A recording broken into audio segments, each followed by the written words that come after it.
Welcome to the Two Fat Guys and Album Podcast, your weekly dive into iconic albums and our search for the modern classics. In this episode, we explore the 1992 Automatic for the People album by R.E.M. This is music from a darker place than previous works. No shiny happy people here. Journey with us as R.E.M. explores growing up, loss, and death. It's these little things, they can pull you under. Live your life filled with joy and thunder. Speaking of joy and thunder, don't forget to thunder that subscribe button and join us for more in-depth discussions, music reviews, and analysis from two fat guys who just love talking about music no matter the genre. I am Mike Blackburn. I'll be your host and narrator. And with me, as always, is the maestro of music, the siren of sound, the doctor of the diminished chord, my good friend Brek Hufnus. Morning, maestro. Good morning. I I thought the Joy and Thunder was my actual intro. I was ready to jump in on that. Yeah, Joy and Speaking Thunder. of Joy and Thunder, me. No. Okay. All right. That's just thought that's where you're going with it. Yeah, that might show up at the end of the show. So we start this all the time with kind of nuggets, anything we need to clean up from the previous I actually shows. don't. It was a perfect podcast. I think we nailed it. I think we had all the good stuff in, unless there's something you have any leftovers on. But nothing from my end, actually. Well, a little. I mean, there's a little bit from the crosstalk that I could cover. Yeah. We talked quite a bit, and we had an entire short show on the Rock and Roll Hall of Fame. A 45. We did. Yeah. It was our only 45 to date. Our first 45. We should do it again. It was a lot of fun. Yeah. So we talked about the Rock and Roll Hall of Fame, the ballots, who was up, kind of how it was decided, and then last week we talked about the winners. Yes. A bit, or those who got elected. The inductees. And kind of the conversation between us really has been, who gets left in, who gets left out, how they decide what the Rock and Roll Hall of Fame kind of is. It's very questionable sometimes. There's some head scratchers there. Yeah, and I heard a writer for Rolling Stone magazine talking about it. He was our favorite magazine to quote and criticize at the same time. All at the same time, and it may happen here. Yeah. And he was asked kind of why Mariah Carey didn't get in. I'd like to know that. And he said, from talking to he confirmed that there's about 1,200 votes. Yes. And it's from music industries and winners, previous people winners, that are already in the Hall of Fame. Right. Yeah. So they get a vote as well. And, writers and... Sure, it makes sense. So he said that Mariah Carey wasn't in because she wasn't rock enough.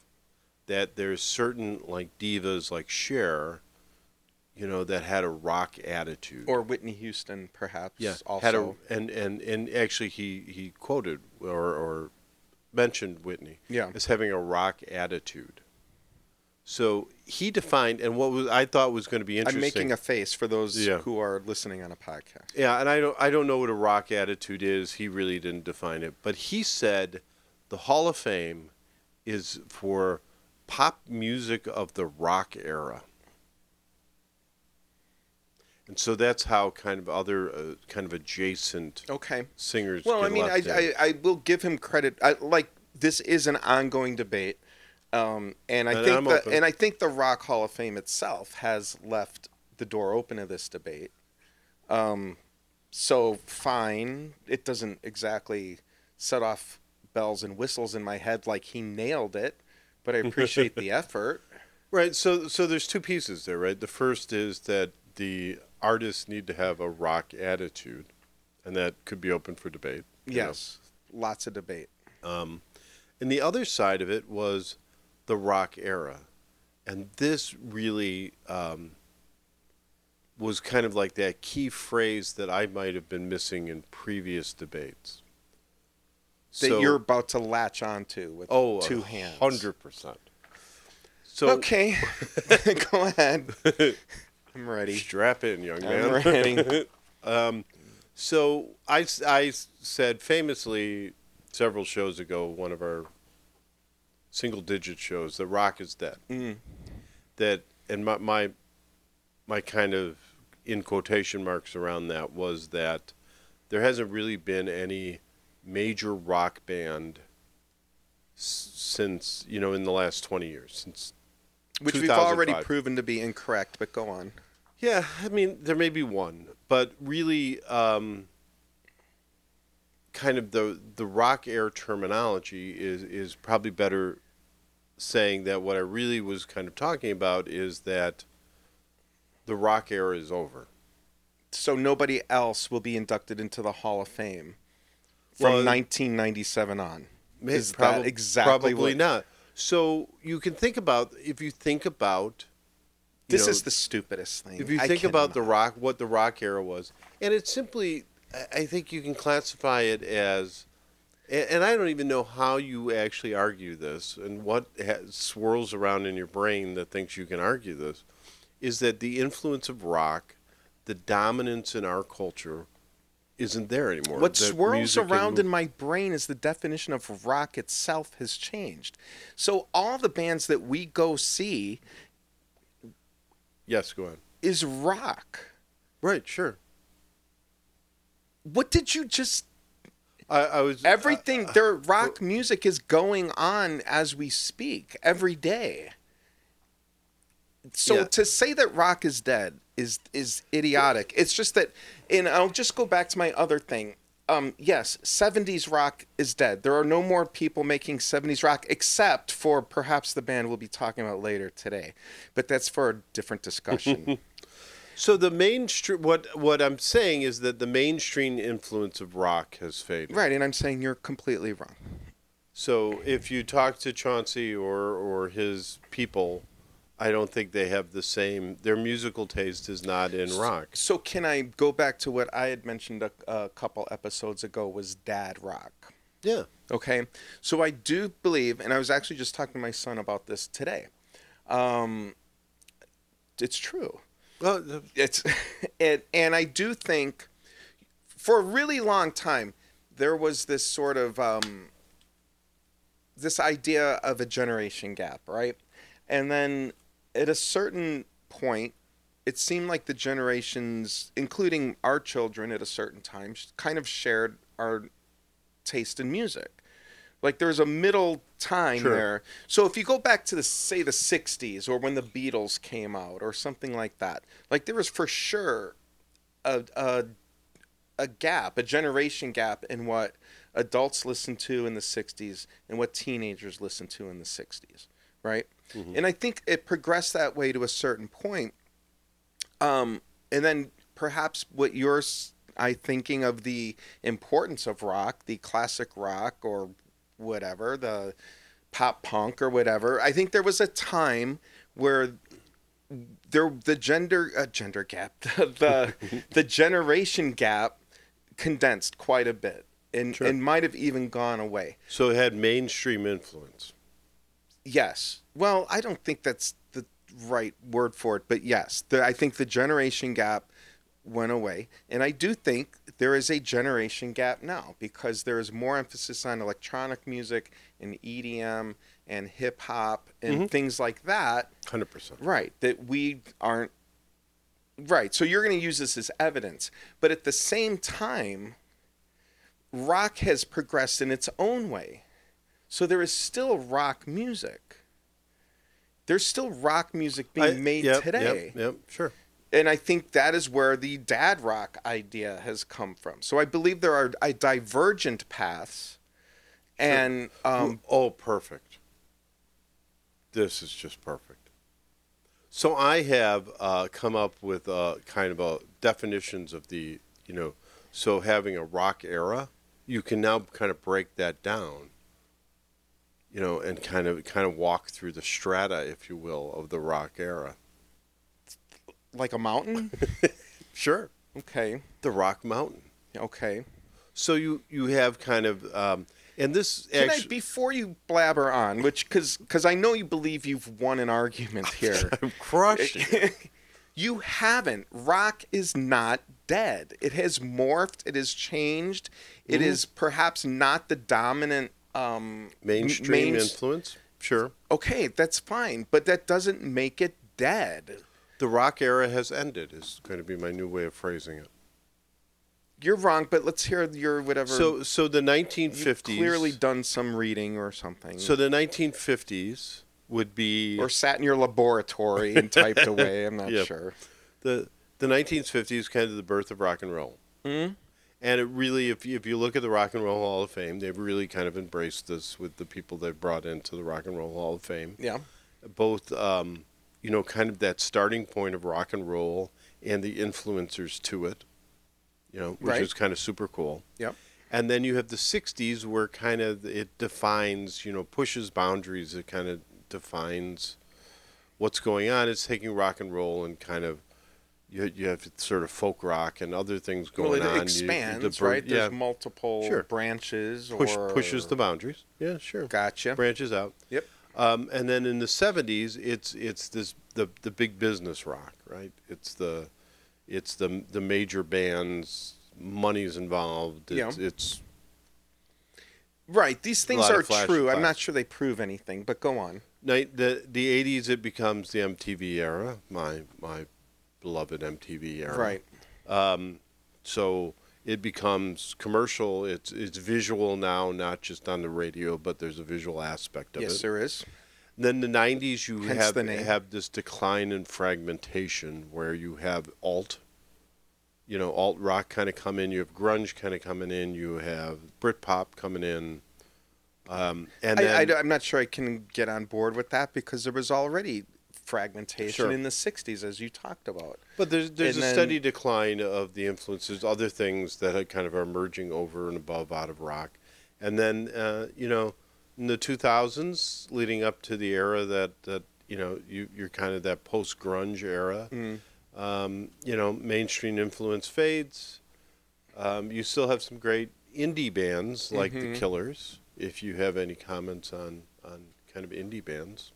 So the Killers aren't a rock band, is what you're trying to say. I mean, I have a whole discussion on indie rock related to R.E.M., but the Killers, you're out of your mind if you're calling. If you have to force them into, if you have to shoehorn them into indie pop or indie rock to bolster your argument, you have lost. I'm not, because the Killers are certainly there's still bands out there. A major rock band. There's absolutely 100%. Gotcha. You're absolutely right. So not dead. Well, it's on fewer. There are less of them. There's less and there's less influence. I'm pretty sure your mom doesn't know who the Killers was, but she knows who Mick Jagger is. Here we go with what my mom knows and doesn't know. I'm pretty sure your mother could not have named all the members of The Who or all the members of Led Zeppelin. I'm almost positive of this. She might. So have. She could name the Beatles. Because that was from her generation. And she couldn't name anybody in the Killers. Can you? No. Okay, well, at least Brandon Flowers. No. Okay. All right. So you're... never mind. I do not want to talk about... You may... I will let the listener make up their own minds about this. I believe that's how we do call it winning. It's not winning. It's. I let you say your thing, and it's giving me a headache. And you said a bunch of string of truisms that prove nothing. But go on. Absolutely. The rock era. I think a lot of what we talk about is music from the rock era, and that era is gone. Okay, well, we won't be doing any rock bands apparently later in the show today. But go on. That's so you made an interesting comment about indie bands. Well, I did not know you were going to go down this road. I just thought it was interesting to note that R.E.M., our band that we'll first be speaking about when we can, was sort of one of the first indie rock bands to cross over into the mainstream.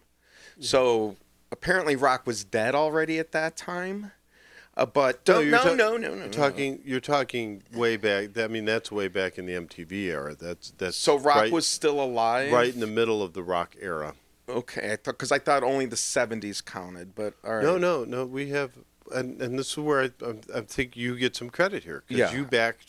you backed rock up pretty far, and, Okay. and according to the rock era, that would also Well, the back up pretty classic far. rock era, which is not the rock era, because classic rock has, we believe, is done. The classic rock era, ending with the Foo Fighters in 1997, is in terms of radio airplay and what classic rock stations are doing. That is the end of classic rock. It is not the end of rock. It is the end of the classic rock radio format, which, by the way, still gets played.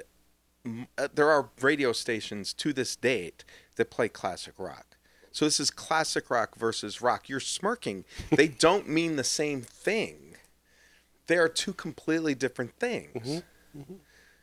Right. Again, you take a bunch of unrelated facts, put them in a bowl, mix them up, get like idiot pudding, and then claim that it's a victory. I've known you long enough to know when you've lost. So and indie the rock floundering you do on the ground before you breathe your last breath. I This is concede the floundering. I concede nothing.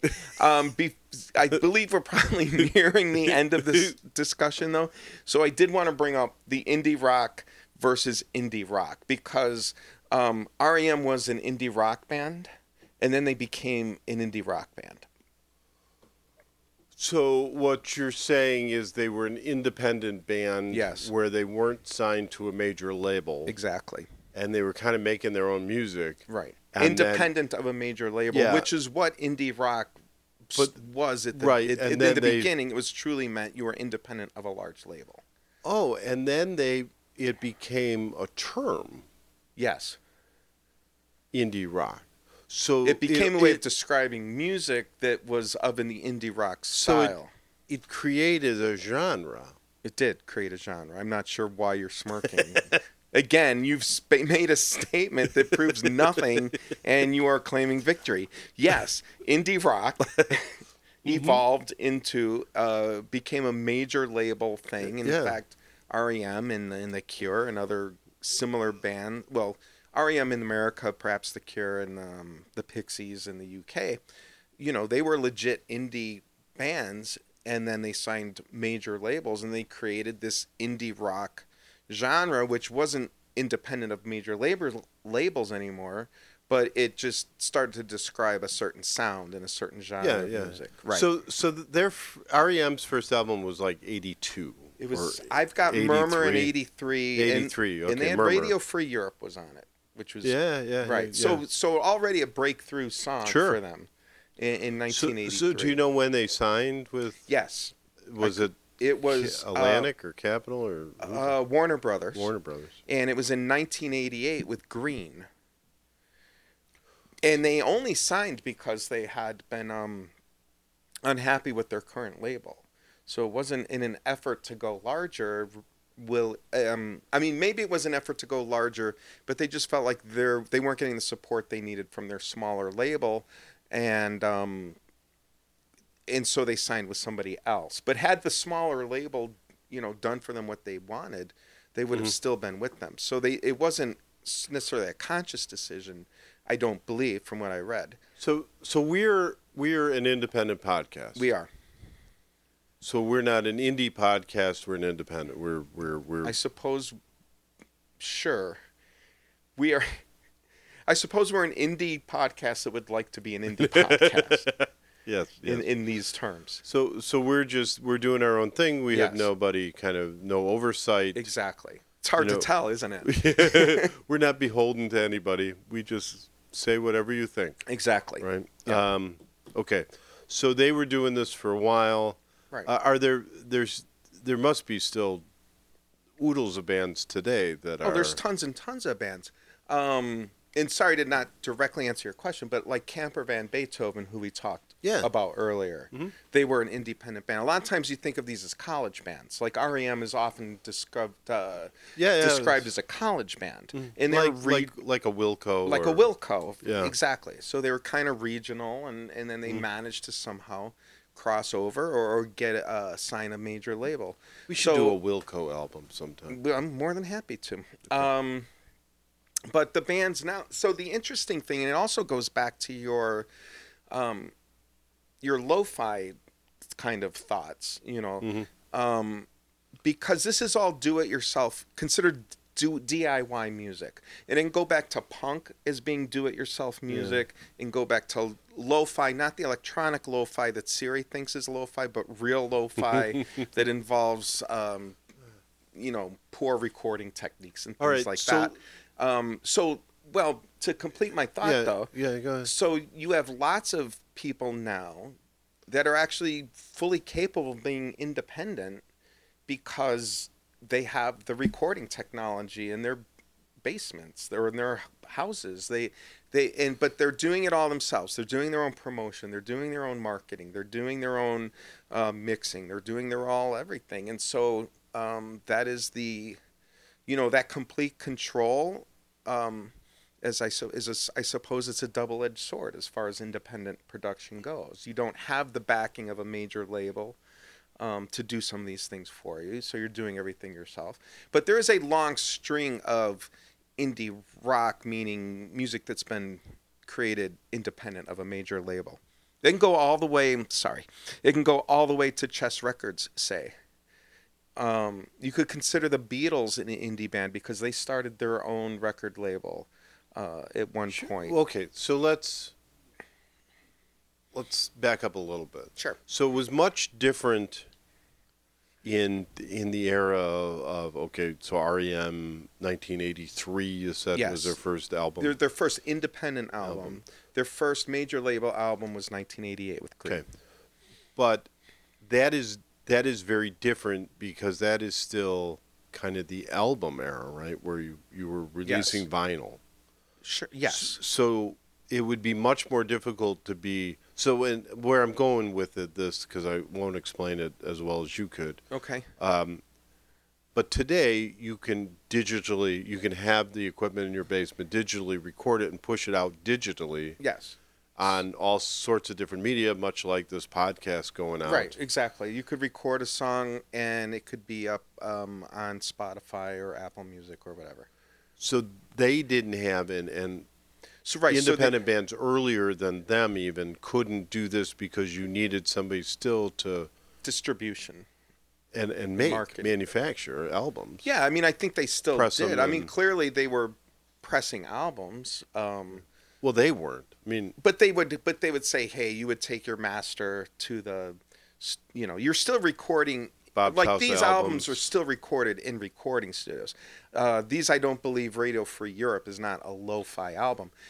So they're still, not an album, I'm sorry, but the song Radio Free Europe, which is their most popular early song, it's a finished song. It's a good song, yeah. Yeah, they took it to the, they recorded it in a studio with engineers, with producers. So who's paying but it for was that? They had a small label. They were with a record label. It just wasn't Warner Brothers or Capitol or whatever. So there were, as I was saying, there's been indie labels going back to the earliest days. Savoy was a jazz label. Chess Records, famously in Chicago, was one of the earliest blues labels. And I don't have a whole list, but the point being, there have been small independent labels since the beginning of recording. It's just you didn't have Capitol and EMI and Mercury and so the money to do global distribution. Yeah, stuff like that. Yeah. Okay. Yeah. All right. So that's independent music, which in the early indie. Exactly. What indie originally meant. Right, and so. Like truly independent of major labels. But R.E.M. is credited with being the first alt-rock or independent indie band. Right, in the terms of they're a major label band that created a different sound. Yeah. And they created indie rock as a genre and not just as a description of how the music was produced. And that genre still exists today. Yeah, for sure it does. Absolutely. So, all right, let's learn something new. There you go. Yeah, that's what we're here for. Yeah. Okay, well, we talked a little bit about R.E.M., but let's get this show rolling and Drop the needle on side one. Ladies and gentlemen, let's get ready to rock. In the red corner, an album that needs no introduction. Ranked number 96 by Rolling Stone. This album produced 6 singles and has sold over 18 million copies worldwide. It charted at number 2 in the US and number 1 in the UK. Performed by indie turned mainstream icons R.E.M. This is Automatic for the People. And in the blue corner, 2 fat guys. This is 2 fat guys and an album. Maestro, I could not be happier to be talking about R.E.M. This is a band that I kind of, as I was coming to age, they were sort of really finding their groove. Yep. This one's right in the wheelhouse for us. Yeah, exactly. So this is kind of they were a college band, sort of, when we were in college. Right. And then they became this kind of breakout hit that one of the bands I would say is the soundtrack of our high school, college. I would agree to that. College era. And, yep. And this, I think, is a very interesting album. But before we get into the album itself, why don't you talk a little bit about who's in the band? And all right. Well, I mean, Michael Stipe is the front man. Yep. Right. He's the vocalist and the lyricist. Well, I think he wasn't the only lyricist. They shared songwriting duties and. Well, they shared. They very specifically credit all of them with yes. songwriting, even though he was the main lyricist. It's so they could split the money. Right. Evenly. It's a business decision. It is a good thing to do. And although I do think there's songs. I mean, he may have been the main lyricist, but the other guys definitely contributed lyrically and musically. They definitely contributed. Yeah. So he wasn't the only songwriter, just to be clear. But yeah, that's for sure. That decision is quite honestly a business decision. And when you talk about is this a band, I think that's one of the ways that you can say, yeah, this is a band. Like they believe they're all contributing equally. They're getting paid equally, and it's good. Yep. Peter Buck, the guitarist, mm-hmm. Mike Mills, the bassist, and Bill Berry on drums. So that's the band. Did they all was the 4 of them stay together throughout the entire? I believe they did. Yeah, as far as I know, until they retired. Yeah. Yeah. I don't believe there are any other. I mean, other people have performed with them on stage and recording. Famously, good old what's her name from the B-52s. Not going to pull her name right now, but she was a big part of one of the other albums. But yeah, they were the core band, and I think they were always the core band. Yeah. So, kind of leading up to this album, they had done a tour, and then recorded an album, released it, and they didn't think they could tour on that album. They didn't think it was rock enough. Okay. So they went back into the studio almost immediately to make a rock album. Well, they didn't do that, did they? No, and that's kind of what they talk about is they went in there, but they weren't feeling in that kind of space to do it. And, later the next album, Monster, they were a little more rock oriented. Yeah, I think it turned out perfectly fine. They weren't, that didn't happen for them. They did, but there's a lot of this kind of driving feeling around loss and this is a nostalgic and dark. Yes. Michael said before they released the album, he actually called his parents to tell them that everything's okay. He was okay and he wasn't suicidal because you start listening to some of these songs. Yeah, they're serious. You get that definite feeling. So, very cool. Yeah, I've got just thoughts on mortality and mourning and loss and nostalgia. They're in the Rock Hall of Fame. They're also in the Songwriters Hall of Fame. So they've been well recognized for their efforts. I like this particular album. As I've been talking a little bit about, and having not really listened. like I have my playlists and everything all set up, and I probably made those who knows how many years ago. But there's been new versions coming out, and so now when we talk about the album, I get to see there's newer versions and updated versions of this album. So there's in 2017, that was the 25th anniversary of the album, and they did a Dolby Atmos remaster, which if you're using your Dolby Atmos speakers or headphones it would be the tuner, the amplifier that would probably have that codec. And then they also have a separate 25th anniversary album with live tracks and demos, which is really cool, and also remastered, just not with that specific thing. Did you listen to some of the different arrangements for Drive, the first song on the album? It's so cool. I listened to the one I particularly liked was the live version that's on that album, because it's completely different. And it makes sense they would do it. So this is the novice talking, not the maestro of music talking. Okay. But it would seem like the actual song would be really hard for them to do in concert. Okay. Because it's so low for him. All right. And there's so many like harmonies that they're piling on top of each other's, and that it seems like it'd be much easier to just do a straight ahead kind of rock version. Well, he does it in much higher. Well, okay. Well, you're much more observant than I am. I just thought it was cool. It's more of a rock, like a straight ahead rock. It's more upbeat. Yeah, it's not as atmospheric. But it's higher if you listen to his pitch on it. So just more comfortable in I his think it's range, just perhaps. a better range for him, and it's easier for him to sing, and you don't have all this like overdub or singing on top. Right, and all the echoes and layers and all that kind of stuff. Right, all the studio tricks. Yeah. No, the live version actually is really cool. Yeah. I think Drive is one of what a great way to start an album and kind of set the mood and space. Yep. To me that's kind of a it's a good table setter for the rest of the album, and a great song. Yeah, it pulls you in immediately, I think. It's a good yeah. Yeah, it captures your attention immediately. Well, and it really does. So this mood is really kind of very different. There's no. I said this in the intro, but there's no shiny happy people here. It's not that kind of upbeat. Sidewinder is probably the closest to that. I have my thoughts there too. Oh, all right. And again, I'm not right. But I'm just saying that's probably the happiest song on the album. Let's just say that.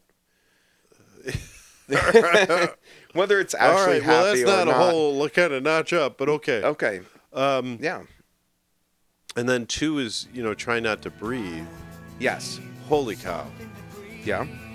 So did you know what that song was about when it came out? No, I had no idea. I listened to this out. So this is kind of interesting because we would have already been married when this album came out. Right. Not to our wives. Right. But we not sure you needed that clarification, just but okay. making sure. But we,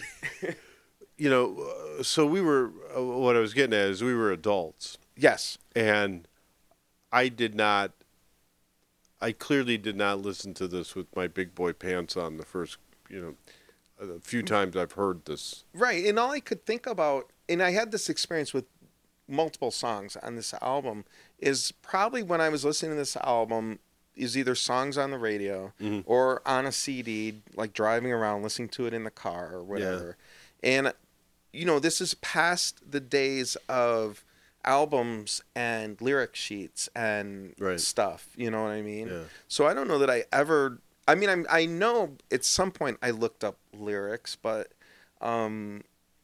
it was sort of in that in-between era where, like, you still couldn't really go on the internet and look up lyrics. Right. Okay. Yeah, sure. The CD, had a jewel case, so it was small, and maybe if you took the booklet out, you might be able to see it. So maybe I looked at the lyrics. But I don't know. I didn't put 2 and 2 together, really, with a lot of these songs. No, it's... So, yes. The interesting thing is, so before we can hit all the tracks and even talk more about this song, but it brings to mind a couple things. Sure. So Peter Buck, the guitarist, first of all, he thinks this is their finest studio album, and so does Mike Mills, the bassist. They both like this album a lot. But since we're talking about lyrics, Peter Buck says, and he's quoted as saying, "You like to think that you can appreciate these songs on any level that you want to. I have a lot of records I listen to when I'm just doing the dishes." And then he says, like Ride records. I don't know the band Ride. Do you know the band Ride? No, I when you just read that, I thought he meant like riding around. driving songs. Driving, yeah. I think it's the band. Right. I have no idea what the song's about, and I really don't care. I don't even worry about it. Lyrics are the last thing I listen to unless someone is hitting me over the head with it. And I think that's interesting because you can certainly appreciate. We all do. Like the music itself is probably what grabs us in the first place. But then you dig deeper and you do get to really meaningful lyrics, and that's to me what makes a really great song. It's like it grabs you in that musical level, and then it also grabs you lyrically, and I really like that. I don't know if REM would be considered one of the great lyrical bands. I don't think they emphasize that enough. Right. Which is odd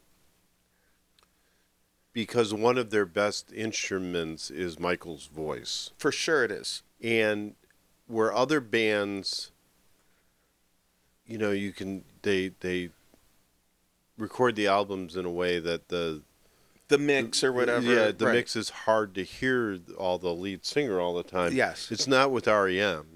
He's right up front. Vocals are up front. And the fact that they have kind of goofy, silly lyrics at times, and, Sometimes, yeah. It even here, it's not all of these songs are easily interpreted. No, they're not, but they're well written. I consider these all well written songs. And I was going to move on to Sidewinder because Sure. it attaches to what I was still saying. Yeah, go ahead. But was there any? Because "Try Not to Breathe" is a fantastic song. It is. I don't want to just skip over it. So it's. You talked to. I shared with you the Antlers album. Yes, the Hospice. right. Yes. And you said that's emotionally you weren't quite Just powerful. in a space. No. This is the same thing. That this album. Yeah. You have to be mentally prepared to dive into the lyrics. Yeah, if you're and really taking it deep. Try Not to Breathe, after this nice kind of table setter of Drive. Right. Really kind of come smashing you in the face with the kind of the mood of the album. Yes. It's, very somber. But just a beautiful, beautiful song Yeah. with the that refrain, it's just good. Okay. Yeah. So I know you have thoughts on Sidewinder, Mm-hmm. but just to tie it into what we were both talking about in terms of lyrics and his voice and all that kind of stuff.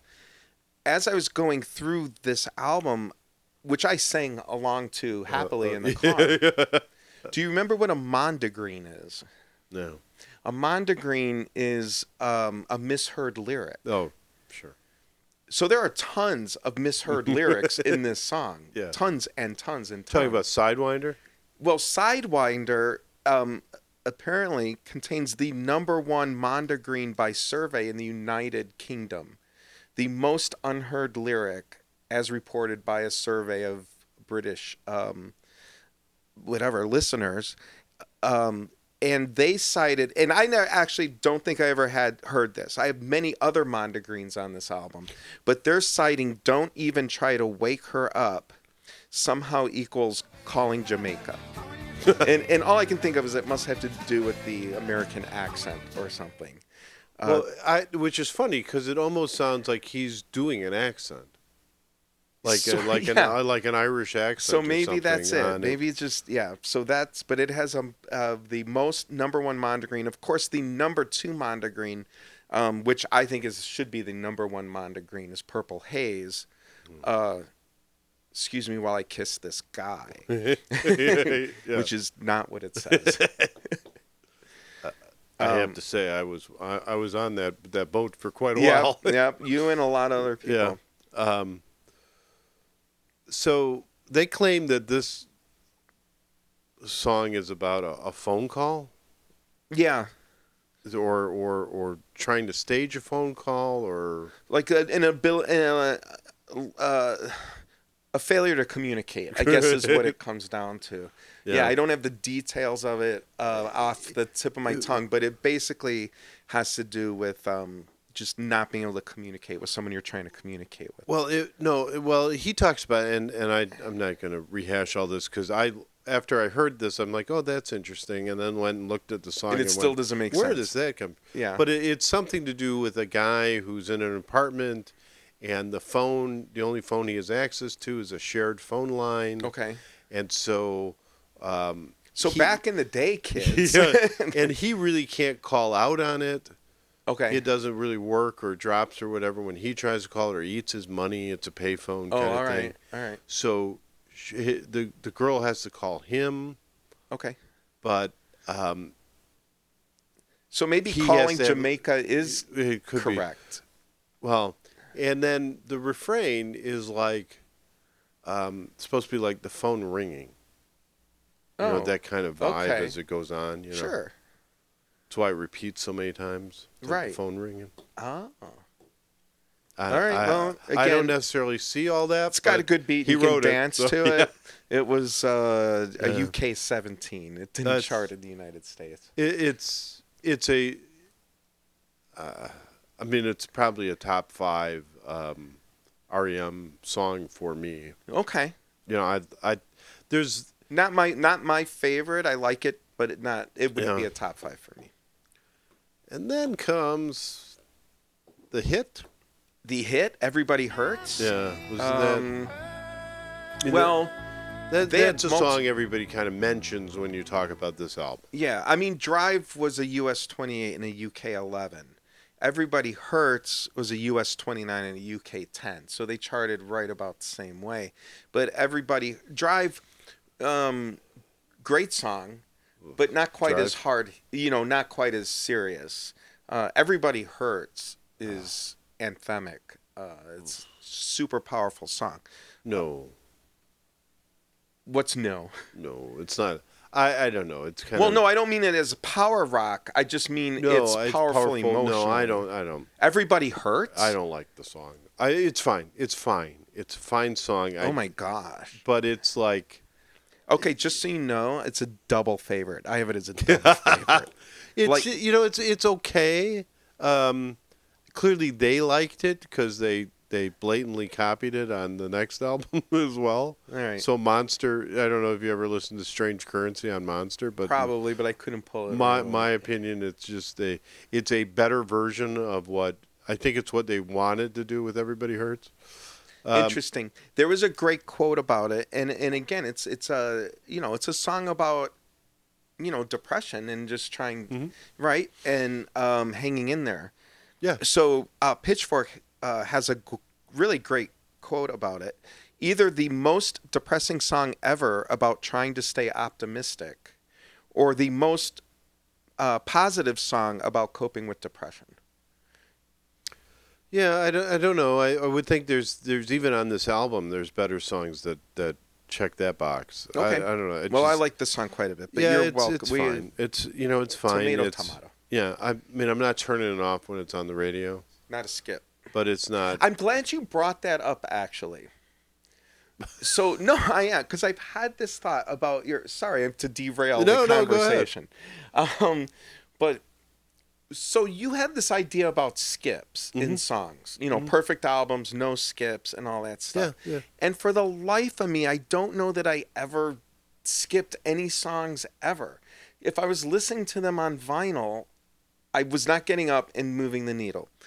And if I was listening to them in the car, I had like 6 CDs or cassette tapes or something. And so if you put it in, you're just committing to that CD.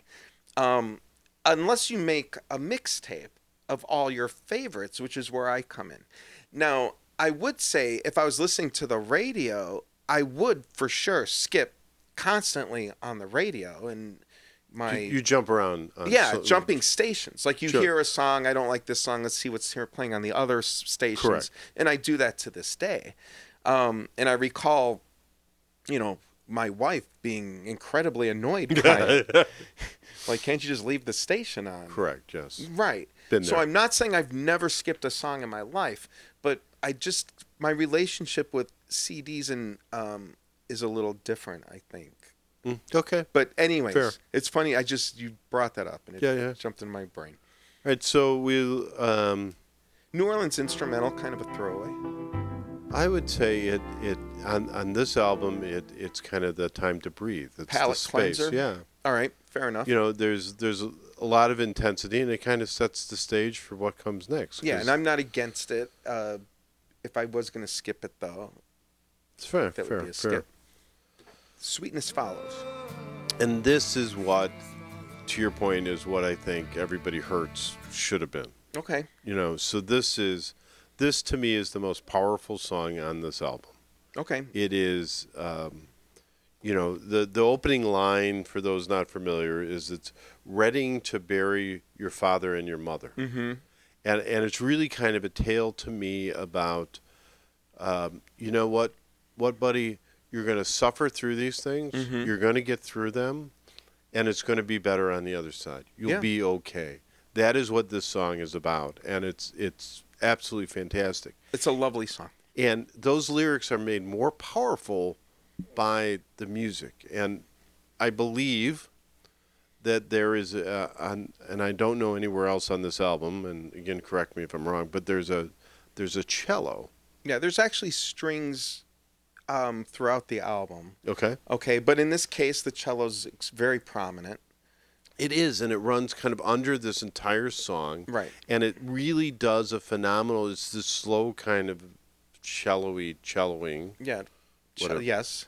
Bowing of the cello. Bowing, that's what cello of the celloing means, Yes, dude. of course. Of course it does. We all knew that. But it Do you kind know of... who wrote the cello music? For this? Yeah. No. John Paul Jones wrote the cello music for this album. And all the string arrangements Well, for this album.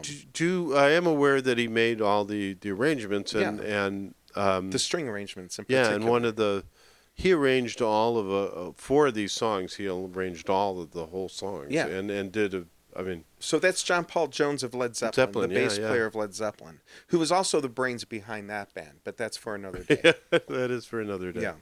He also worked on Rolling Stones for Satanic Majesties. Yeah. So he had quite the, but he's a skillful, very skillful musician, probably the most knowledgeable, probably the maestro of Led Zeppelin. Yeah. And he's the guy that did the string arrangements and the cello part that you like so much. Yeah, it is good, and it does such a good job, kind of paired with the lyrics. Yeah, the only way it could have been better is if it was a bass. Oof. No, it's I to me this is my favorite song. I think it's the most moving song. Mm-hmm. I like plenty of other songs on this, but That's the one that stands out for you. I don't have a whole lot to say about the next 2. No, so neither do I. Monty got Raw Deal and Ignore Land. No, Ignore Land's a nice song. It's fine. Yeah. It is. It's fine. But yeah, in comparison to the other songs, it really they sort of pale. It grew on me. I didn't think much of this song until this last week spent kind of listening to it. Right.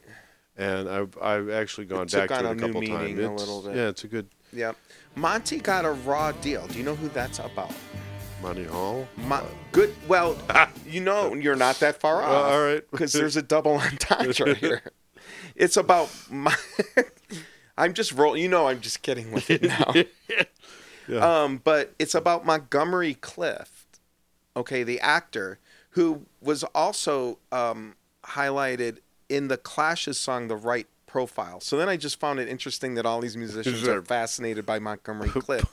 Piling on Monty. Yeah, but the Raw Deal part of it is an allusion to Let's Make a Deal, Monty Hall. So it does have that double meaning to it. The two Montys. Yep. Yeah, nice. All right. Stormy Kitten's a nice song. It is. It's their first sort of.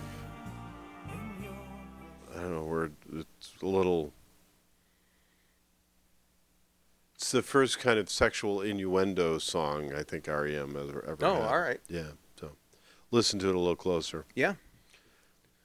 Which leads us to Man on the Moon, which is my favorite song. And there's so many. It's on my playlist. It's a double fave. So many cultural references to it that I like. Andy Kaufman, I was a big fan of Andy Kaufman, and so Andy Kaufman was a unusual comedian. Yeah, more of maybe a performance artist, right? And he was on Saturday Night Live quite a bit. Almost the anti-comedian. He was on Saturday Night Live. He played somebody in Taxi. Laka in Taxi. Yeah, he was. And the thing about him is he was always in character, and some of his characters were not funny. Right. Yeah, kind of an anti-comedian. Kind of an anti-comedian, and so a big part of his act was him just not being funny and being awkward on stage and things like that. But he was kind of one of his last things before he passed away. Was he had this persona as a wrestler, and he was kind of a jerk. Yes. And absolutely. Sadly, that's kind of what he went out on. Oh, I don't know if it's sadly. I think it's part of it. I think it's one of his great bits, and I think that's one of the things that's referenced in this this song. I mean, he was a comedic jerk. Like that was his bit. Yeah. Part of his bit was that. And he was also known as an Elvis. He did amazing Elvis impersonations. Like he would come on Saturday Night Live, I think. He would come on one of his skits, one of his appearances, and he would be the Latka person. He would come on as the Latka character. Which is a very diminutive or with shy like an Eastern European accent of some sort. And then he would be like, I will do Elvis impersonation for you now.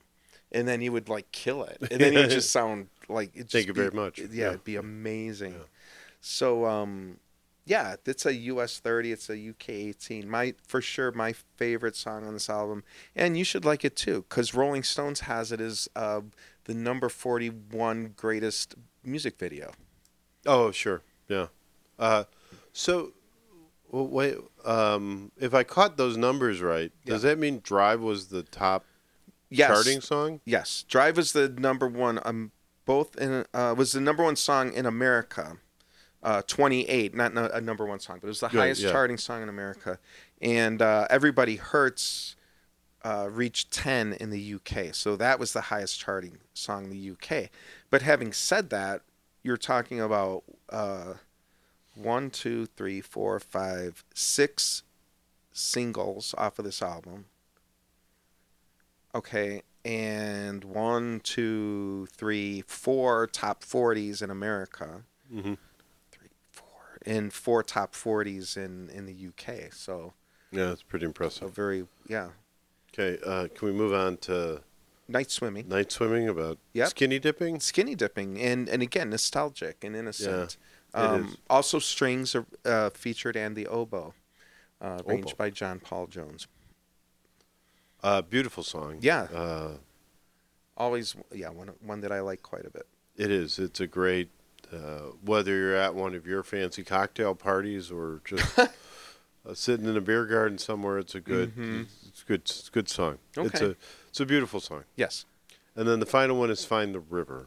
I think also a really nice song. I like it a lot. It has the accordion on it. It was a single in the UK, as I said. Didn't crack the top 40, but it was a 54. And I think it's a really nice closer to the album. Yeah.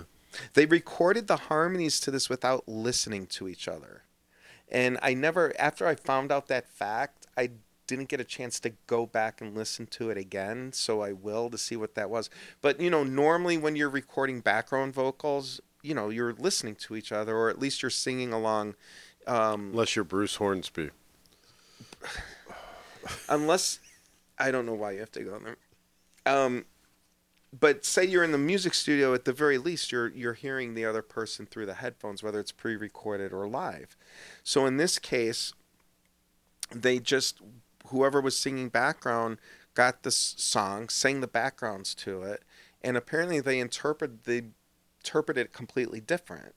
Like one had heard Sure. it as a happier thing, the other person didn't. Yeah. And so, They just kind of mixed them. and then they just went with it, and they felt like it worked, and it was really interesting. Yeah. Well, it definitely would add to the feel. This entire album is all about feel, if you ask me. It's Yes. about this tone, this feel, mood. Yeah, it's a somber album. Yeah. For a band that went in to make a rock album. Right. Yeah, definitely took a left turn, and Yeah. thankfully so. But it is. It's got to be one of the great albums of the 90s, if not of all time. For sure. Yeah. I'm with Okay, you on that. so with that, is this a landmark or a perfect album? Or, Okay. Unless you have any other. No. I think Yeah. we covered it. Rolling Stone gave it a 5 out of 5, by the way, at the time. So they were hip to it. I think this is a landmark band for sure. Sure. Yeah, R.E.M. is a landmark band. This particular album, 96 in Rolling Stone's top albums, a US 2, a UK 1, 4-time platinum in the US, 8 times platinum in the UK. So this is an excellent album. This is my favorite R.E.M. album. Yeah. Okay. I don't think it's the question is, how many landmark albums does a band get? And that's where it comes down to. And so if you think, well, Murmur in 1983, even though it only had one single on it, that's almost something. Like, that's the beginning. Maybe that's a landmark album. I actually think, which one do I actually think? Because I could go with a lot of them. I think Out of time. Out of Time. Yeah, Green could be the landmark album because that's the one where they signed with the major label and actually made indie rock. But I think Out of Time is the one with Losing My Religion, Shiny Happy People, Near Wild People, Radio Song. So that's the one before. That is the one before this one. So they can't have all these landmark albums, but this is a great. How'd you like to great see album. them on tour in like 1994? I know I don't think they toured very much because I think he had a bit of stage fright and everything. I don't think he was a big fan of live performance, so it was hard to get him. All right, well that's fair. So perfect album? And no, I don't think a perfect album either. Monty got a raw deal, kind of, And usually I can forgive one on the perfect album, but Ignoreland also I'm not so sure about. But again, I don't.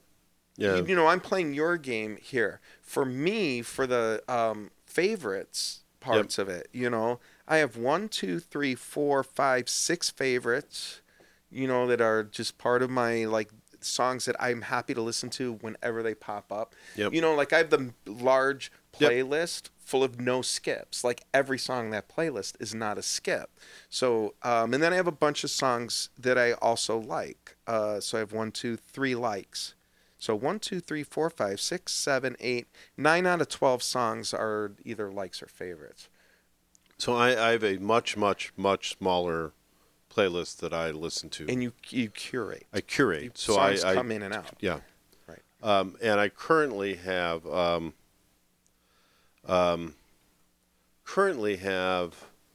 well, Man on the Moon, for as much as I've said about it, has always been on that It's a playlist. mainstay. Yeah. Yep. But Drive has been on that list. Night Swimming has been on that. Right. Now Sidewinder's Sleeping, whatever the Sidewinder Sleeps Tonight. Tonight is on it. And Sweetness Follows is on it. Yeah, all great songs. To me, this album has changed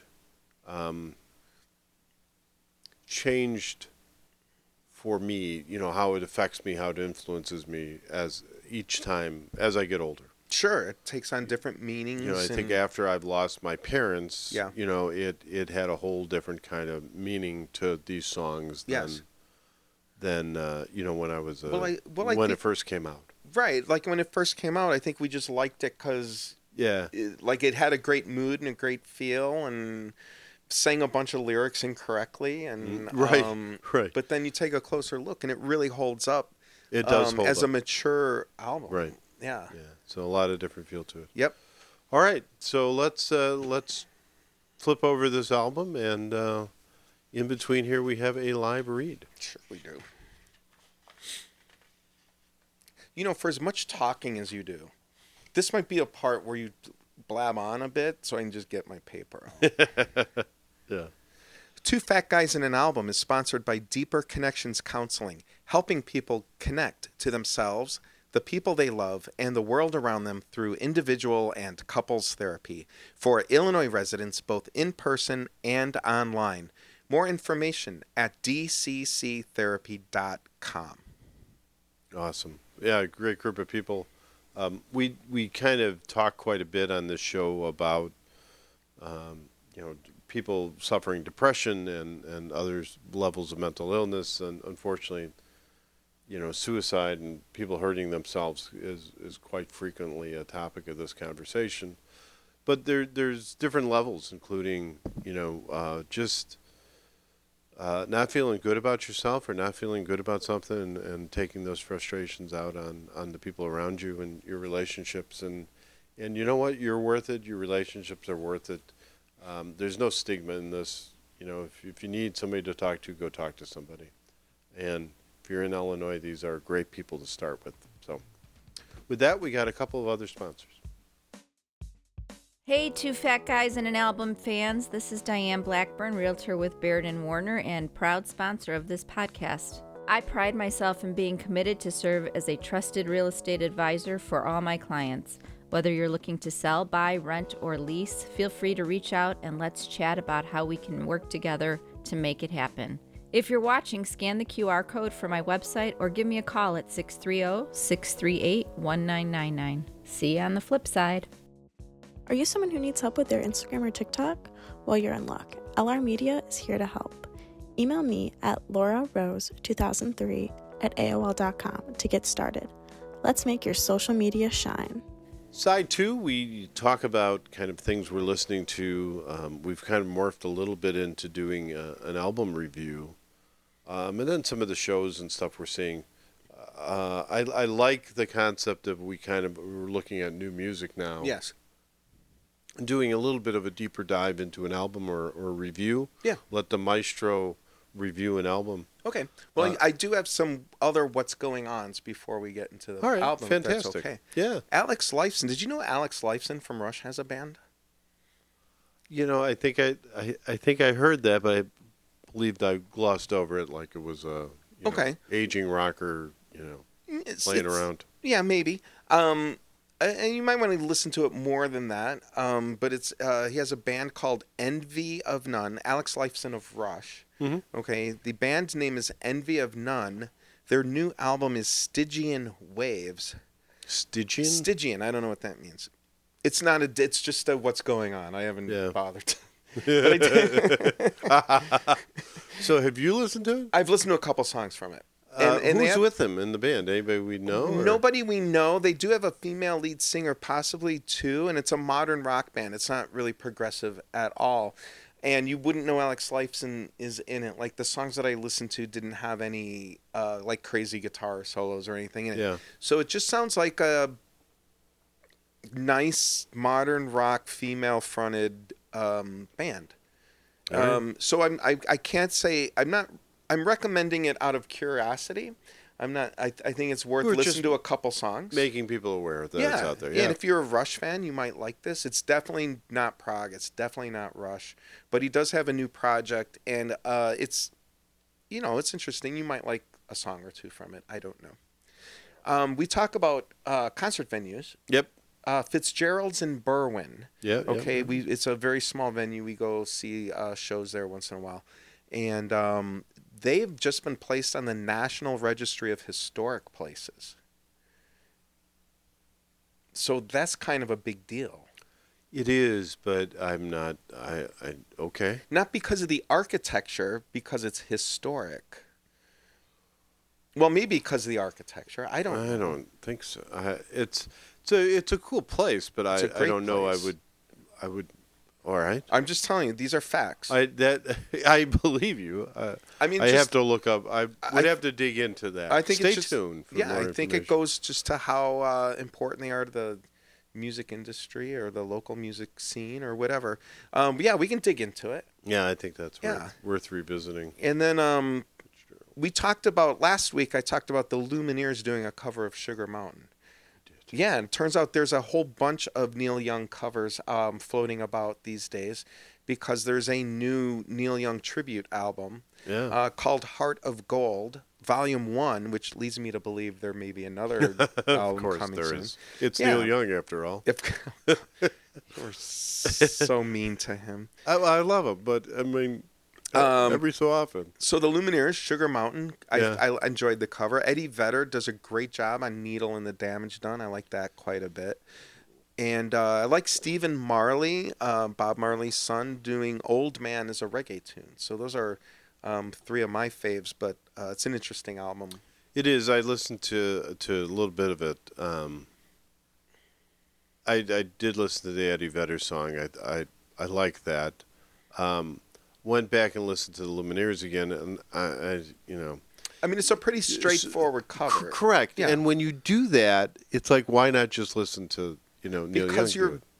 First of all, you're honoring somebody who they respect clearly much more than you do. No, and you are also crossing over. So you are bringing a song. So Lumineers are fairly popular. I don't know if you've heard of them, but they're a pretty well-regarded rock band today, and so they have an audience of people and who may or may not know who Neil Young is, who may not have ever heard this song. I don't think you have to reinvent a song to do a cover. No, personally. Right. No, and I like covers. I mean, I think they're interesting, and you got something good.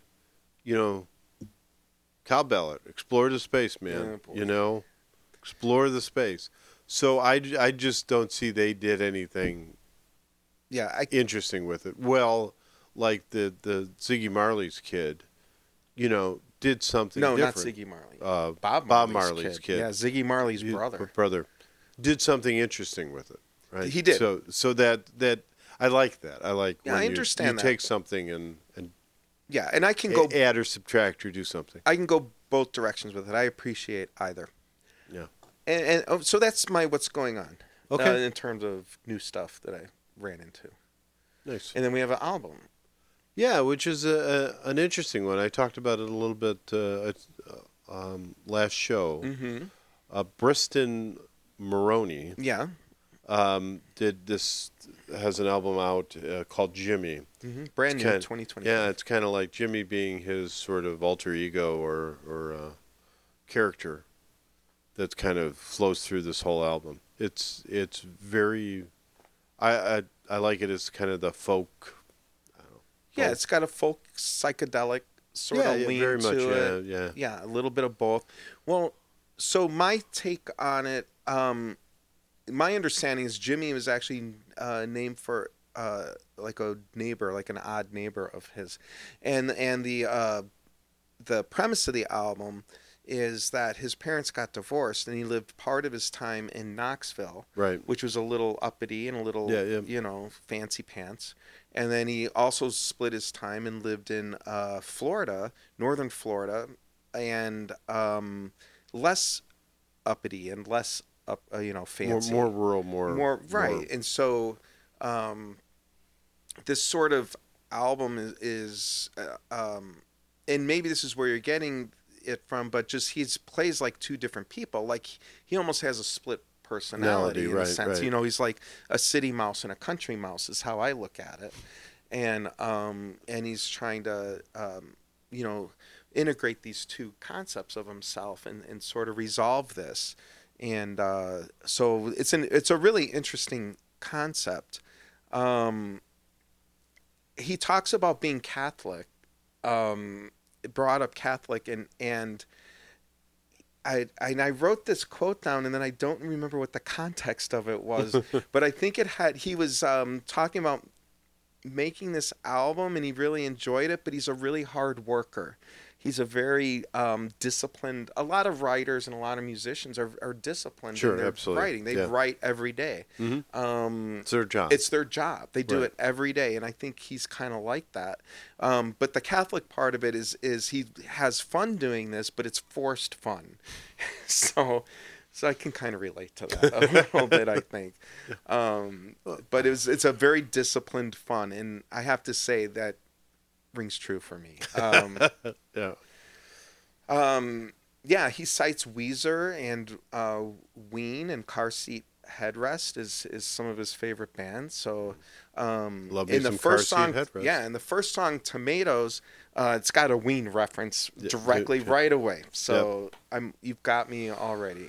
You can definitely hear those influences now that you read those off in these songs. Yeah.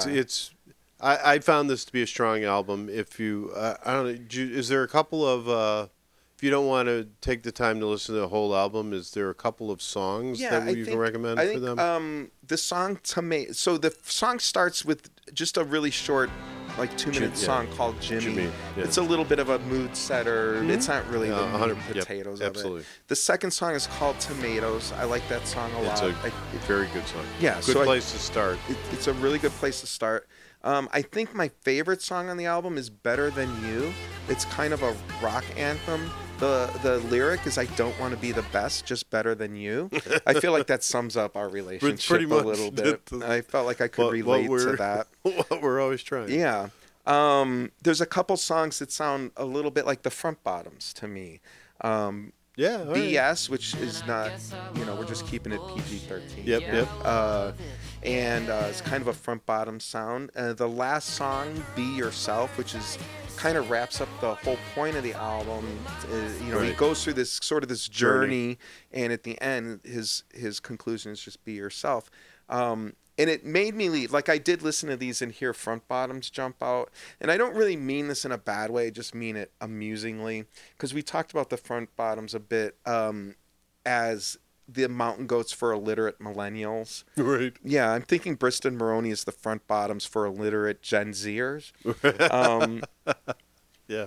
But I mean it more lovingly. I really do. So yeah, I like Tomatoes. I like Better Than You. Land of Light is the one that you sent me. The View, which is before Land of Light, has like this really loud screaming intro. And it's got a great lyric. Align yourself with the people who believe you can be better while also constantly making you feel like you're at home. So I think that's a really great sentiment, and I really like it. So there's a lot of great music in here, really well-written music. He was on American Idol when he was 15. 15 years old. Yeah, and he made it to the final 30, I believe. Yep, I think you're right. Yeah. And so he's a talented guy. He writes good songs. It's not quite in that elite echelon of songwriting, but there are 1, 2, 3, 4, 5. I literally have 7 favorites off of this album. And another song that I liked but doesn't quite make it to the favorite list. I think it's a very, very, very good album. I give it 8 fat guys. Yeah, I'm right there with you. I was a 7 fat guy, but I think this is a solid album. So here's the interesting thing about that, because I think I was able to listen to it more than you were. Yep. I started at 7. Yeah. When I first listened to it, I was like, this is really good. 7 fat guys. That's where I was at the beginning of the week. Every time I listened to it, it's like, no, I don't know. This might be 7.5 fat guys. And then, if I listen, in a month, I might feel completely different. Yeah. But on every listening, I actually kind of liked it more. And it worked its way up with multiple listenings from 7 fat guys to 8 fat guys. So I'm very happy to give it 8. Yeah. It's a strong album. And it's worth... You're looking for something different. You're looking for something new. It's a good. Yeah, good and he's a fairly young. Yeah, this is only his 3rd studio album, so he's a pretty current new artist. And again, that's Briston Maroney. Yes. And the album is Jimmy. Yeah. All right, let's leave that there. Flip this over to side 3 after this message. This episode of Two Fat Guys in an Album is brought to you by Smidge Films. If you're looking to bring your ideas to life with some cool cinematic work, Smidge Films has you covered. From brand stories to promos, we'll help you tell your story in a way that really sticks. Check us out and see what we can do for you. So Beyond Classic Rock is side 3. This is where we're searching for the modern classics. I have found over the last couple of years a Canadian band called the Sheepdogs. They have a number of albums out. I think they recently released another one. But we're going to talk about the 2019? 18? Yeah. Changing Colors, which they Spelled wrong, by the way. Spelled Colours. Yeah, spelled Canadian. Unless you're in Canada, then good job. Or England. So this is one. We are worldwide, you know. Yeah, but I don't think it got a lot of airplay in the U.S. at all. That's it's shocking. kind of one of those. There seems to be this weird border where not a lot of Canadian bands can break through. Thankfully. Yeah. Well. No, you go. I think I have more questions than answers about this album. So I think you need to I'm just gonna let you why did you make me listen to this album? Tell us in the audience about why you like this album. So, in my defense, this was nominated for the Juno Award for Rock Album of the Year for 2019. In what country is the Juno Award? Canada. Mm-hmm. Canada. Curious what the competition was. So, did Wayne Gretzky have a best hits record that beat them out? Might have been Rush. Alec Lifeson come up with a... Yeah, Lifeson. Whatever. He's not a Viking. Yeah, I should be. So this album... So when I listened to it... and it's this Neil Peart, Alice Lifeson. Go on. Do you want to hear about this? I'm dying to hear about that. So as we talked about on previous shows, I have these flying albums. I have a certain selection of albums that I listen to when I'm on an airplane, which in my line of work is frequently, almost every week. And you listen to them to soothe your nerves. Just to relax, to chill out, to space out a little bit. Yeah. You know, and I found this album, and I very much enjoyed it. I have thought that it always reminded me of early Eagles music. Mm-hmm. They claim their influences are like the Allman Brothers, Crosby, Stills, Nash, and Grand Funk Railroad. Yeah, I hear all that much more than the Eagles, but that's fine. Yeah, so I mean, just my take. Yeah. I would think that it had a lot of stuff you like. I mean, the Ewan Curry is the lead singer. Didn't even bother getting that far. He's lead vocal and is the kind of the main guy on the album. Mm-hmm. Plays the guitar, the clarinet. Does he? Yeah. Big Drums, fan of the clarinet. ukulele, piano, synthesizers, tambourine, organ. A multi-instrumentalist. Yeah. There's a glockenspiel on here. Yeah, glockenspiel's a great A instrument. gong. Love gongs. You know, Bill Bruford played the gong mellotron. very well. A mellotron. Do you know what a mellotron is? I have no idea. Mellotron's a really interesting instrument. If you kind of want to think of... I think it's his brother plays. Okay. Go ahead. You want to think of Strawberry Fields Forever. That's a mellotron. And a mellotron is almost like like the organ is kind of like a synthesizer in a way that you can get different sounds.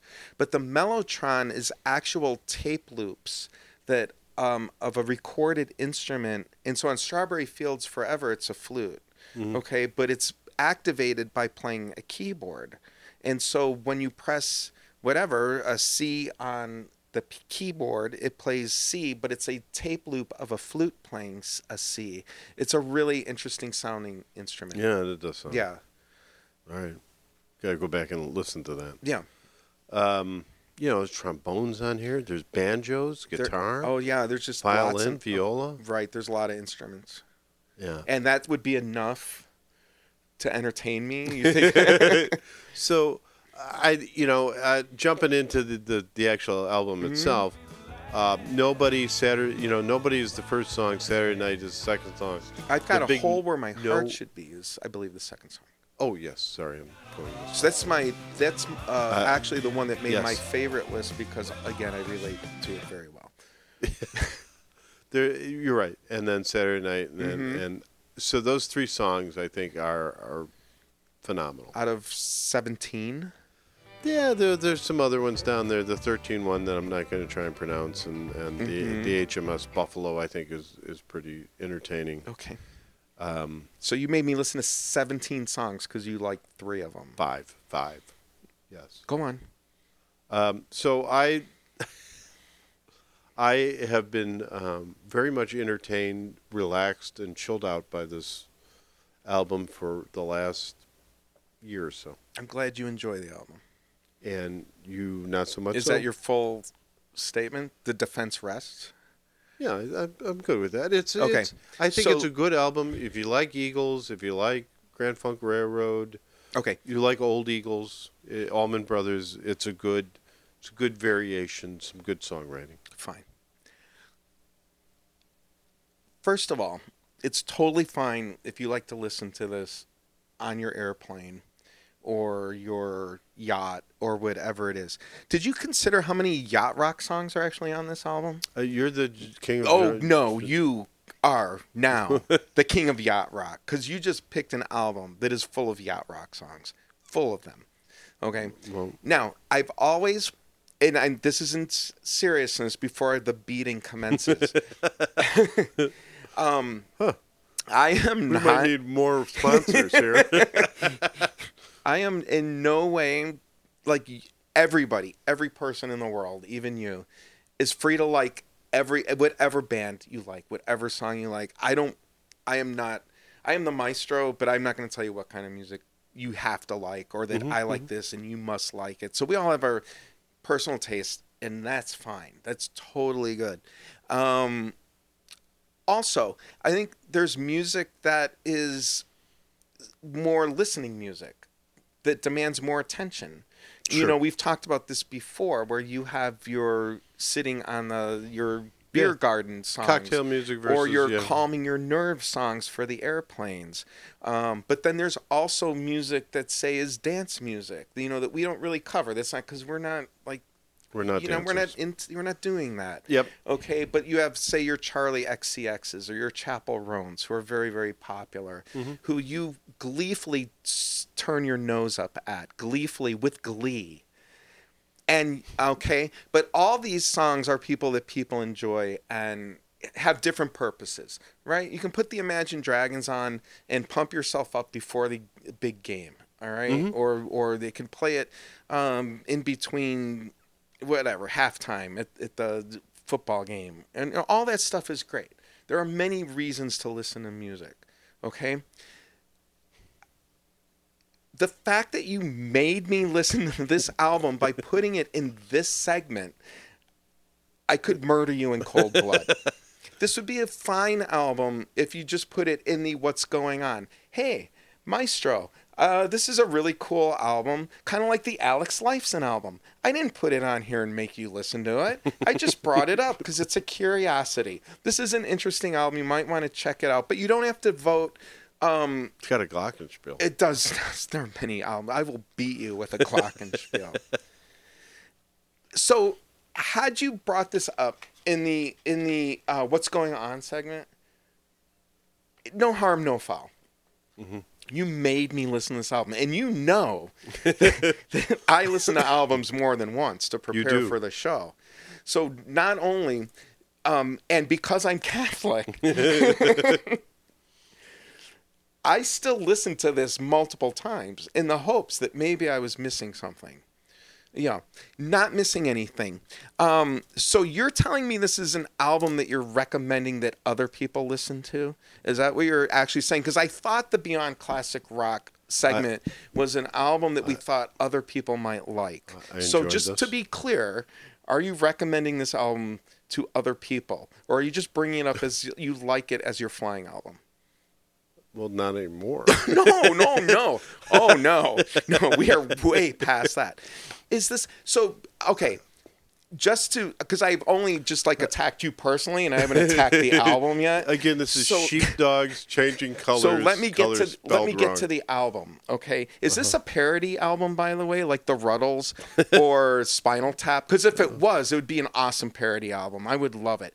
But I was under the impression you thought this was real music. I think it's good. Oh my God! So Nobody, the first song Nobody, I actually liked for about 30 seconds, and then the cheap rip-off Allman Brothers guitar playing came in, and I thought, oh my God, these people have no not a creative bone in their body. This is just a copy of the Allman Brothers. For anybody outside, if you'd like to copy the Allman Brothers, buy yourself a Quintessence harmonizer guitar pedal, and you too can sound like the Allman Brothers. I've Got a Hole in My Heart should be where the number 2 song. Yep. That's kind of a Bad Company song, which you cannot possibly turn your nose up anymore, but also kind of a Leonard Skinner, Steve Miller song. Yep. Now, when I say this, these aren't influenced by Leonard Skinner. They are cheap rip-offs of Leonard Skinner. This is somehow saying that they have come up with some sort of sound on their own that they are putting out as their music. Sure, they wrote different words to it, which brings me to Saturday Night. Oh, what did you say? Sounds like Leonard Skinner. Woo, the Guess Who, the Bay City Rollers. Let it roll. Play the first 30 seconds. Tell me it's not 4 non-blondes. Just tell me they didn't. How many lawsuits does this band face? I'm curious. I Ain't Cool with the horns that you love so much. That's Chicago. That is. You know, we only have a few more minutes here. Well, you love this song so much. Cool Down, Santana. Kiss the Brass Ring, Edgar Winterish. If you want to sound like Edgar Winter, get yourself an octave pedal for your guitar. Cherry's Jubilee, more Allman Brothers. I'm just waiting for my time. Couldn't quite place it, but really it's Traffic. And then you get some Grateful Dead, more Allman Brothers. This is hot garbage. I looked this album up on Wikipedia because, you know, you got to start somewhere. Sure. All right. There's an entire paragraph written on this album. That's how influential this album is. Even the band doesn't have anything to say about this album. Even the publicist has nothing to say about this album. I will say, in complete fairness, if they were playing down the street at a bar, I'd go pay $10 cover charge and watch them. That is the nicest thing I can say about them. Was great music. Nominated for the Juno Award. The Juno Award, sure it was. 2019. Yeah, there's going to be consequences. There are going to be consequences for this, for making me listen to 17 songs There are a lot of that songs. sounded exactly like a bunch of other bands and offer nothing original, nothing interesting. Sure, if I want to doze off on my airplane, this is perfect for it. If I don't actually want to listen to anything, this is the perfect album to not listen to. You have nailed it. You have nailed the album that people should do something else with while they're not listening to it. So, oh, by the way, sorry. I seem to recall reviewing a Mumford & Sons album a while back by a professional band that writes their own music, and you criticized them for sounding too much like themselves and gave them 2 fat guys. Are we on a 20-point scale? Like, where do you get 22? Because then I'm going -7 fat guys for this album. I'm assuming 2 fat guys means there's like a range from -10 to 0 and then 0 to 10. Because that's the only possible way you could give Mumford & Sons 2 fat guys and then recommend this album. So here's the situation, because I see you checking your watch, and apparently you have someplace to go. In the next several weeks, and I'm going to leave it up to the listeners, okay? I am not, again, maybe I'm completely off base here. Maybe this is only my personal opinion. I challenge our listeners to listen to this song, the entire album, 17 songs, multiple times, and then because it is in the Beyond Classic Rock section and not the What's Going On section, and if 10 listeners comment in YouTube that they like this album, the whole album, 17 songs, not 1 or 2 songs, then I will retract everything I have just said. And I will give 3 weeks from the moment this episode drops. I will make it fair.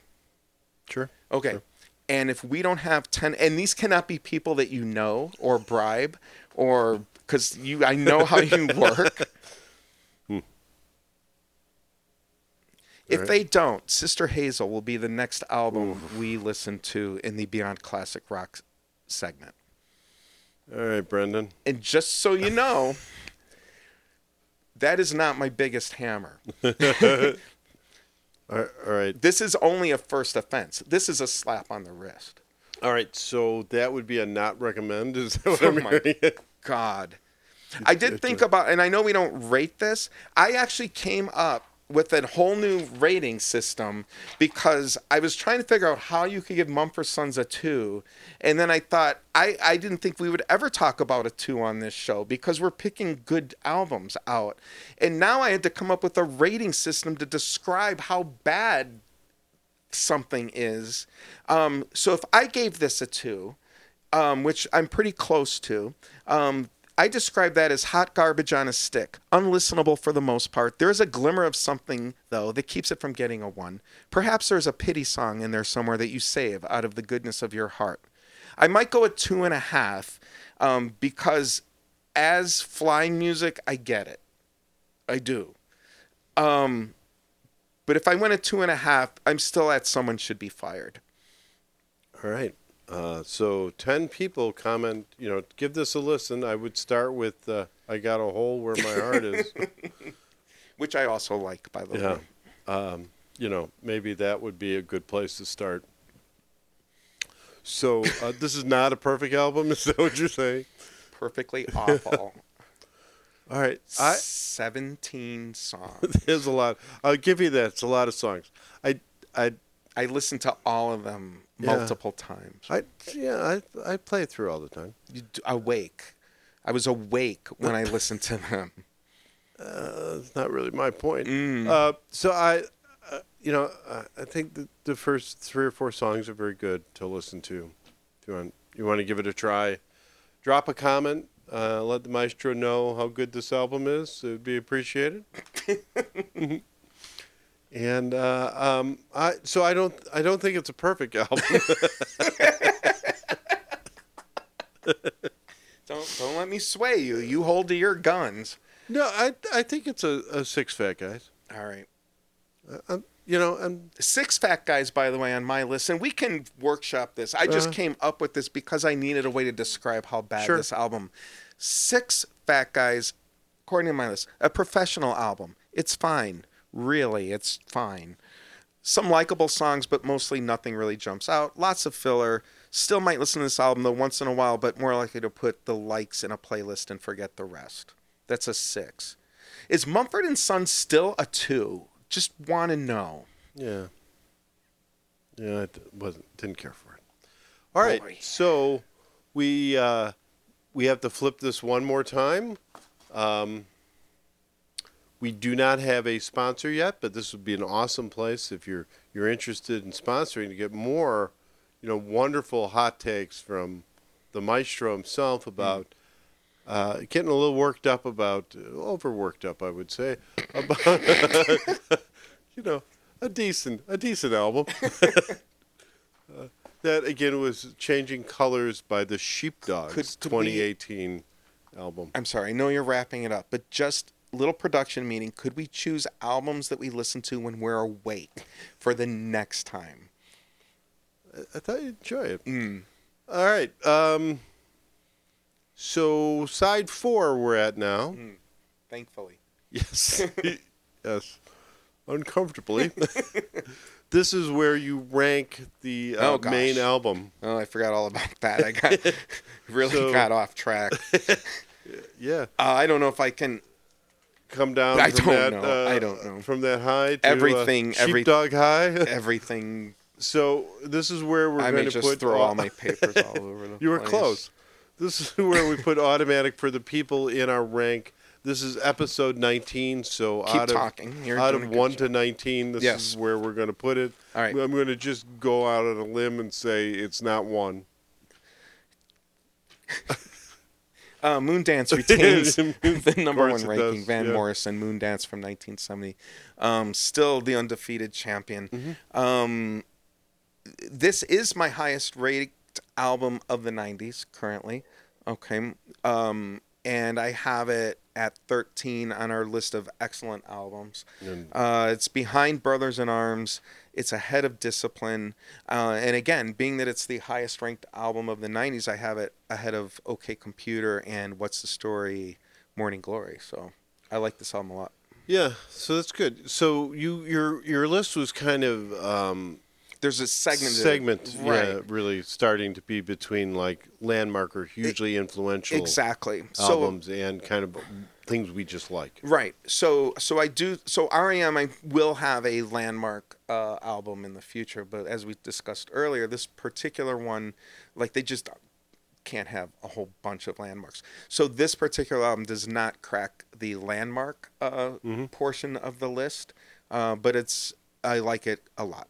So far, it's the number one album of the 90s. It is the number one album of the 90s that we've reviewed.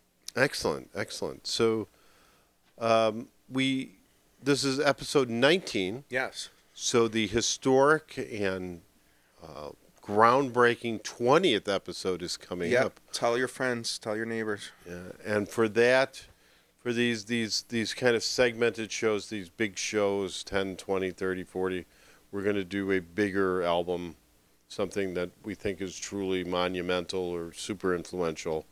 And for our 20th episodes, we are going to dip our toes into the Beatles and their amazing album, Sgt. Pepper's Lonely Hearts Club Band. So that will be next week. Yep, that's worth checking out. Absolutely. Till then, we'd like to thank our director and the whole production team from Smidge Films for all of the help he does putting these together, getting them out. Chauncey and crew. Our media team from LR Media, and then our sponsors, Deeper Connection Counseling, Diane Blackburn from Beard and Warner, Smidge Films, LR Media. We do have a Gmail if you're up for sending us an email. I know that has come up the last couple of listeners I've talked to. We do have a Gmail address. It's twofatguysalbum@gmail.com. So if you want to reach out to us there. You have to spell two. Two, yes. And you have to spell it correctly as a number. TWO. Oh, fat as in fat. Fat, not as in cool. I have it Fats guy. Fats. I think it's Two Fat Guys album. Two fat guys. No. Yeah, we should probably research that more. We have an email I address. believe it's two TWO fat FAT guys GUYS @gmail.com. Album @gmail.com.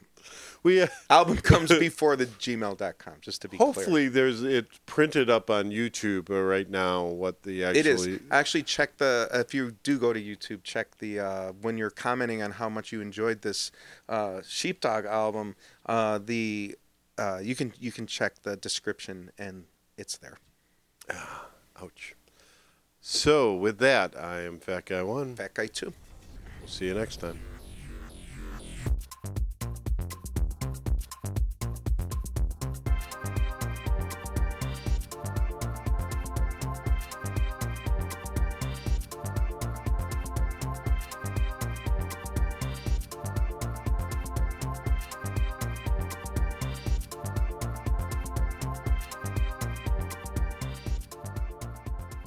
Hopefully you have something to say about this, although I have 2 pages of comments. So I'm going to let you go first on this one. You might want to put the hockey helmet on. Oh, ouch. Yeah. Don't like it? Oh, my God. That's good. Okay. All right, that's fine. I don't mind that. I found...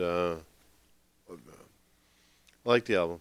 Yep. It's few too many songs, but I like the album. 17. I 17. think we've determined 12. Yeah, yep. Okay. All right, let's just get it over with. All right. Bam.